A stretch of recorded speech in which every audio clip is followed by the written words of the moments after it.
ಲೋಕಸಭಾ ಚುನಾವಣೆ ಹತ್ತಿರ ಬರುತ್ತಿದ್ದಂತೆ ಸಂಸದರು ಕಾಂಗ್ರೆಸ್ನ ಮಾಜಿ ಸಚಿವರು ಶಾಸಕರ ಮೇಲೆ ವೃಥಾ ಆರೋಪ ಮಾಡಿದ್ದಾರೆ ಎಂದು ಮಾಜಿ ಸಚಿವ ರಮಾನಾಥ್ ರೈ ಹೇಳಿದರು. ಈ ಕುರಿತು ಮಂಗಳೂರಿನ ಕಾಂಗ್ರೆಸ್ ಕಚೇರಿಯಲ್ಲಿ ಮಾತನಾಡಿದ ಅವರು, ಕಳೆದ 5 ವರ್ಷ ಅಭಿವೃದ್ಧಿಯ ಸುವರ್ಣ ಯುಗವಾಗಿತ್ತು.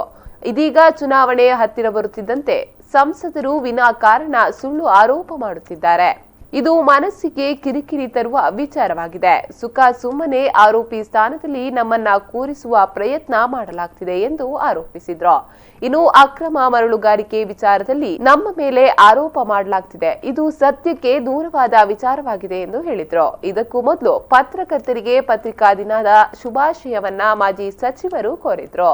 ಕಳೆದ ಅವಧಿಯ ಸರ್ಕಾರ ಇದ್ದಾಗ ಸಾಕಷ್ಟು ಅಭಿವೃದ್ಧಿ ಕೆಲಸಗಳು ನಮ್ಮ ಜಿಲ್ಲೆಯಲ್ಲಿ ಆಗಿದೆ.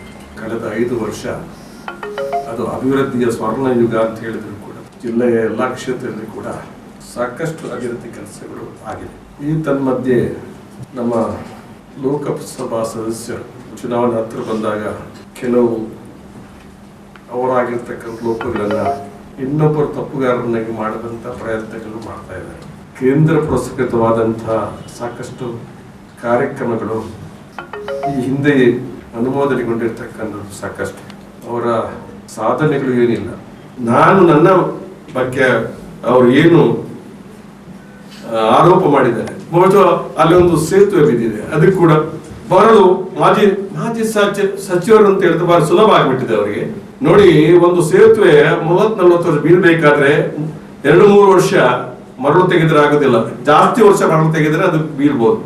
10-15 ವರ್ಷದಿಂದ ಅದಕ್ಕಿಂತ ಜಾಸ್ತಿ ವರ್ಷದಿಂದ ಮರಳುಗಾರಿಕೆಯಲ್ಲಿ ಆಗ್ತಾ ಇದೆ.